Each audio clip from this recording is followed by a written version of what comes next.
ذرا سوچئے ایک ایسے خاموش ذہنی کھیل کے بارے میں جو نظر نہیں آتا لیکن انسان کو اندر ہی اندر سے توڑ کر رکھ دیتا ہے۔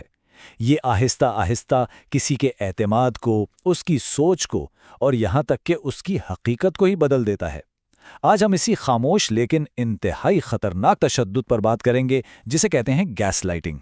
کبھی ایسا محسوس ہوا ہے کہ جو کچھ ہو رہا ہے اس پر یقین کرنا مشکل ہو جائے؟ جب انسان اپنی ہی یادوں، اپنے جذبات، حتیٰ کہ اپنی عقل پر ہی شک کرنے لگے، بس یہی احساس، یہی تو گیس لائٹنگ کی بنیاد ہے۔ تو اس پوری گفتگو میں ہم دیکھیں گے کہ یہ خاموش ذہنی کھیل آخر ہے کیا۔ پھر ہم ان جملوں پر بات کریں گے جو کسی ہتھیار کی طرح استعمال ہوتے ہیں۔ اس کے بعد ہم اس کے تباہ کن اثرات کو سمجھیں گے اور سب سے اہم، اس سے باہر نکلنے کے کچھ عملی طریقے بھی جانیں گے، اور آخر میں خود پر یقین کیسے بحال کرنا ہے اس پر بھی غور کریں گے۔ تو چلیے شروع کرتے ہیں پہلے حصے سے۔ آخر یہ ہے کیا؟ دیکھیں، اس فریب کو سمجھنا ہی اس کی گرفت سے آزاد ہونے کی طرف پہلا قدم ہے۔ گیس لائٹنگ دراصل ایک نفسیاتی حربہ ہے۔ اس میں ایک شخص دوسرے کو اتنا کنفیوز کر دیتا ہے، اتنا توڑ مروڑ کر باتیں کرتا ہے کہ وہ انسان اپنی ہی یادداشت، اپنے جذبات، یہاں تک کہ اپنی عقل پر بھی شک کرنے لگتا ہے۔ وہ یہ سوچنے پر مجبور ہو جاتا ہے کہ شاید سارا مسئلہ مجھ میں ہی ہے۔ اور اس کی سب سے خطرناک بات یہ ہے کہ یہ ایک خاموش ظلم ہے۔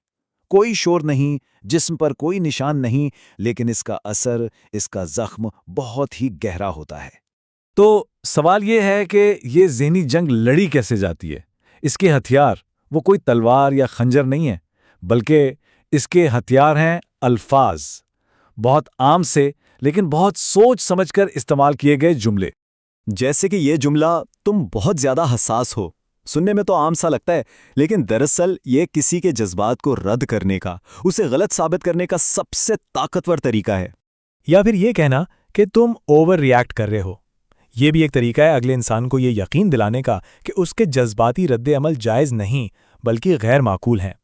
اور یہ جملہ، یہ سب تمہارا وہم ہے، یہ تو سیدھا سیدھا کسی کی حقیقت پر حملہ ہے۔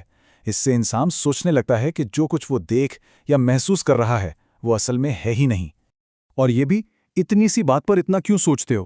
یہ جملہ کسی کی پریشانی کو چھوٹا کر کے دکھاتا ہے تاکہ وہ اپنی تکلیف بتانے سے بھی ہچکچائے۔ تو ان سب جملوں کا اصل مقصد کیا ہوتا ہے؟ مقصد یہ ہوتا ہے کہ انسان اپنے ہی جذبات پر شک کرنے لگے، اسے لگے کہ غلطی ہمیشہ اسی کی ہوتی ہے، اور آہستہ آہستہ وہ اپنی آواز ہی کھو دے۔ تو جب کسی کے ساتھ مسلسل ایسا سلوک ہو تو اس کے اثرات صرف تھوڑی دیر کی کنفیوژن تک محدود نہیں رہتے، نہیں، اس کے اثرات بہت گہرے اور دور تک جاتے ہیں۔ سب سے پہلے تو خود اعتمادی ختم ہو جاتی ہے۔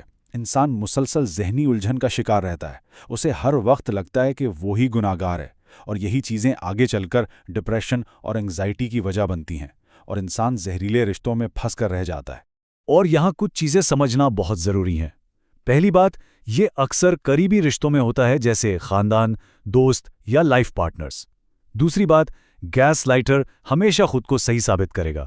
یہ بھی یاد رکھیں کہ یہ محبت نہیں بلکہ کنٹرول کرنے کا ایک طریقہ ہے۔ اور سب سے افسوسناک بات، اکثر لوگوں کو بہت دیر سے احساس ہوتا ہے کہ ان کے ساتھ ہو کیا رہا ہے۔ لیکن یہاں امید ختم نہیں ہوتی۔ اس زہریلے چکر کو توڑنا بالکل ممکن ہے۔ تو چلیے اب ان عملی قدموں کی طرف بڑھتے ہیں جن سے کوئی بھی اپنی حقیقت کو واپس پا سکتا ہے اور اپنی طاقت دوبارہ حاصل کر سکتا ہے۔ دیکھیں، اس صورتحال میں کوئی بھی بے بس نہیں ہے۔ سب سے پہلا قدم ہے اپنے جذبات پر بھروسہ کرنا۔ اگر کچھ غلط لگ رہا ہے تو وہ غلط ہے۔ دوسرا، ثبوت محفوظ کریں، کوئی میسج، کوئی بات، اسے لکھ لیں تاکہ حقیقت یاد رہے۔ پھر اپنی حدود مقرر کریں، صاف صاف بولیں کہ کون سا رویہ قبول نہیں ہے۔ اپنی خاموشی توڑیں اور کسی قابل اعتماد انسان سے بات کریں۔ اپنی قدر کو پہچانیں اور اگر ممکن ہو تو اس زہریلے شخص سے فاصلہ بنا لیں۔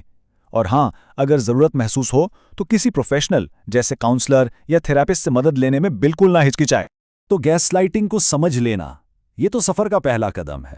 اصل منزل، اصل حل، وہ انسان کے اندر ہی ہے، اور وہ ہے خود پر مضبوط یقین پیدا کرنا۔